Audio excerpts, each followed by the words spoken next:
Halo, Assalamualaikum warahmatullahi wabarakatuh. Perkenalkan, saya Chandra Ayu Nurkala. Nama saya Nidaul Hasanah. Saya Ika Budianti.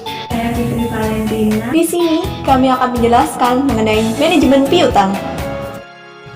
Penjualan kredit merupakan salah satu strategi yang diterapkan perusahaan dalam mendongkrak volume penjualannya dan pangsa pasar perusahaan. Akibat dari penjualan kredit ini mengakibatkan munculnya piutang dalam jatuh tempo yang disepakati antara pihak pemberi pinjaman dan peminjam. Manajemen piutang. Manajemen itu sendiri adalah suatu seni yang dilakukan dengan gerakan orang lain demi mencapai tujuan yang telah ditetapkan. Sedangkan piutang adalah sejumlah hutang konsumen ataupun pelanggan pada perusahaan yang melakukan pembelian barang dan juga jasa secara kredit pada perusahaan.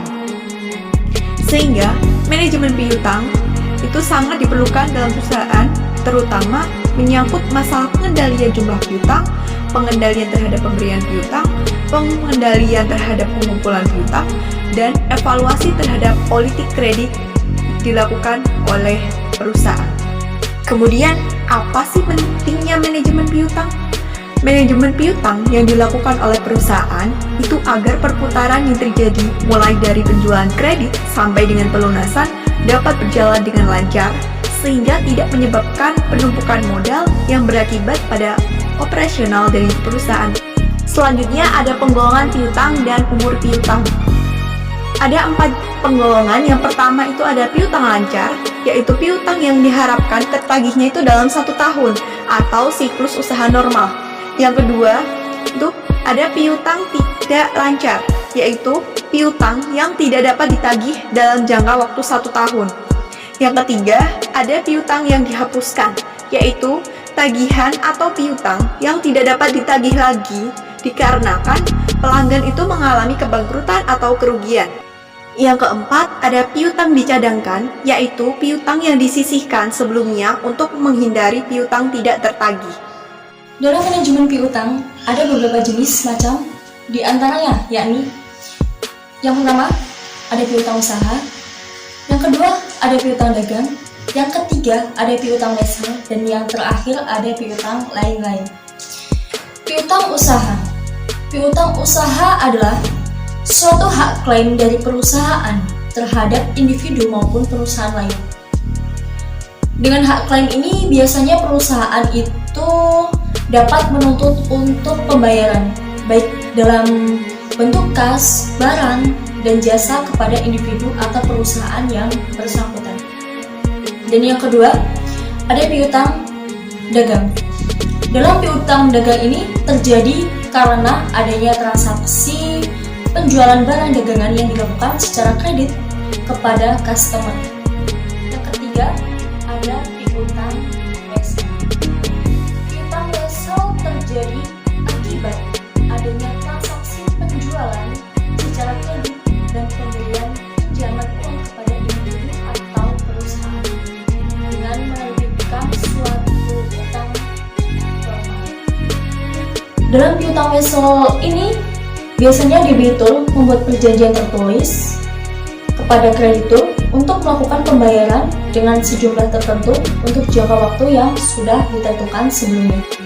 Dan yang terakhir ada piutang lain-lain. Apa sih piutang lain-lain itu? Piutang lain-lain itu suatu jenis piutang di luar piutang usaha dan piutang wesel.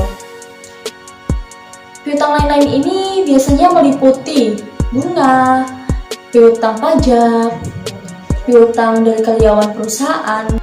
Dalam manajemen piutang, ada prosedur pencatatan piutang, di mana bertujuan untuk mencatat mutasi piutang perusahaan kepada setiap debitur.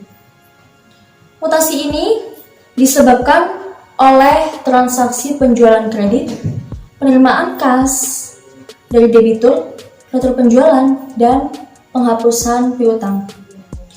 Dalam prosedur ini juga ada beberapa informasi mengenai piutang yang dilaporkan kepada manajemen piutang, yakni ada 3 macam. Yang pertama, ada saldo piutang pada saat tertentu kepada setiap debitur. Yang kedua, itu ada riwayat pelunasan piutang yang dilakukan oleh setiap debitur. Dan yang terakhir itu ada umur piutang kepada setiap debitur pada saat-saat tertentu.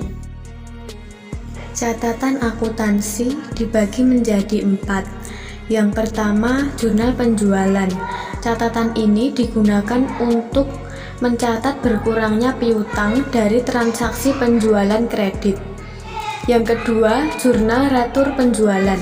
Catatan akuntansi ini digunakan untuk mencatat berkurangnya piutang dari transaksi retur penjualan. Yang ketiga, jurnal penerimaan kas. Catatan akuntansi ini digunakan untuk mencatat berkurangnya piutang dari transaksi penerimaan kas dari debitur. Yang keempat, kartu piutang. Catatan akuntansi ini digunakan untuk mencatat mutasi dan saldo piutang kepada debitur.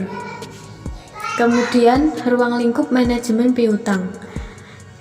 1. Kebijaksanaan kredit atau standar kredit atau kualitas rekening yang diterima, jangka waktu atau periode kredit yang diberikan, diskon atau potongan tunai yang diberikan untuk pembayaran yang lebih awal.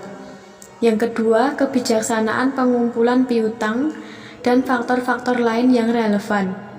Yang ketiga, keputusan kredit menyangkut trade-off antara keuntungan atau marginal profit dan biaya tambahan atau marginal cost yang disebabkan oleh perubahan dalam salah satu atau kombinasi elemen-elemen tersebut. Yang kemudian yaitu resiko kerugian piutang. Menurut S. Munawir berpendapat bahwa semakin besar suatu perusahaan, semakin besar pula resiko kemungkinan tidak tertagihnya piutang. Dan kalau perusahaan tidak membuat cadangan terhadap kemungkinan kerugian yang timbul karena tidak tertagihnya piutang, berarti perusahaan telah memperhitungkan labanya terlalu besar. Resiko kerugian piutang terdiri dari beberapa macam, yaitu resiko tidak dibayarnya seluruh tagihan atau piutang. Yang kedua, resiko tidak dibayarnya sebagian piutang. Yang ketiga, resiko keterlambatan pelunasan piutang. Dan yang keempat, resiko tidak tertanamnya modal dalam piutang. Ada 3 kebijakan manajemen piutang. Yang pertama, penetapan standar kredit. Standar kredit adalah kualitas minimal yang digunakan untuk menilai kelayakan kredit dari pemohon yang ditentukan oleh perusahaan.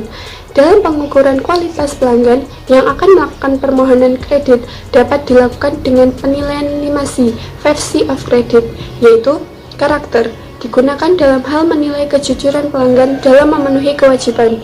Capacity, untuk pendapatan subjektif mengenai kemampuan pelanggan. Kapital, untuk menilai dukungan finansial dari calon pelanggan. Collateral, sebagai jaminan dalam penilaian kekuatan finansial. Condition, keadaan atau pengaruh perubahan kemampuan pelanggan. Yang kedua, persyaratan kredit. Persyaratan kredit adalah kondisi yang diisyaratkan untuk pembayaran kembali piutang dari para pelanggan. Syarat kredit umumnya menetapkan periode kredit dan potongan tunai serta persyaratan lainnya yang diberikan kepada pelanggan yang melakukan pembayaran di awal. Dan yang terakhir, ada kebijakan kredit dan pengumpulan piutang. Sebelum jatuh tempo, perusahaan harus mengingatkan kepada pelanggan terkait pembayaran piutang tersebut. Cara yang dilakukan perusahaan bisa melalui pengiriman pesan singkat, email, atau bahkan bisa melalui agen. Faktor yang mempengaruhi investasi piutang. Terdapat beberapa faktor yang mempengaruhi besar kecilnya dana yang diinvestasikan dalam piutang. Di antaranya, yang pertama, besarnya volume penjualan kredit. Volume penjualan yang tinggi akan mengakibatkan investasi dalam piutang juga tinggi. Kebijakan volume penjualan secara kredit, maka perusahaan harus menyiapkan dana besar untuk melakukan kegiatan operasionalnya. Yang kedua, syarat pembayaran. Penjualan secara kredit biasanya akan menerapkan jatuh tempo serta diskon yang diperoleh pembeli. Syarat pembayaran yang diterapkan oleh perusahaan, contohnya 2/5 N/30. Artinya, pelanggan melakukan pembayaran atas penjualan kredit paling lambat 5 hari dari tanggal transaksi, maka akan mendapatkan diskon sebesar 2%. Namun, apabila jika lebih dari 5 hari sampai dengan 30 hari setelah transaksi, maka pelanggan tidak akan mendapatkan diskon. Yang ketiga, ketentuan tentang pembatasan kredit atau plafon kredit. Para pelanggan akan diberikan batas maksimal kredit yang bisa diambil. Makin tinggi batas kredit yang ditetapkan perusahaan, maka akan semakin besar dana yang diinvestasikan dalam piutang. Yang keempat, kebiasaan pembayaran dari debitur. Perusahaan dapat melakukan kebijakan penagihan piutang baik secara aktif maupun pasif. Secara aktif dapat bekerja sama dengan bank, debt collector, dan lainnya.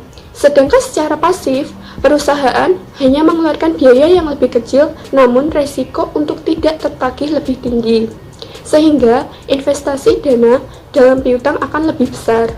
Dan yang terakhir, kebijakan dalam penagihan piutang. Dengan pemberian diskon, pelanggan diharapkan dapat melakukan pembayaran lebih cepat, sehingga investasi dana dalam piutang dapat mengalami perputaran kas atau uang tunai lebih cepat. Cukup sekian dari kami, semoga bermanfaat dan sampai jumpa di lain waktu. Wassalamualaikum warahmatullahi wabarakatuh.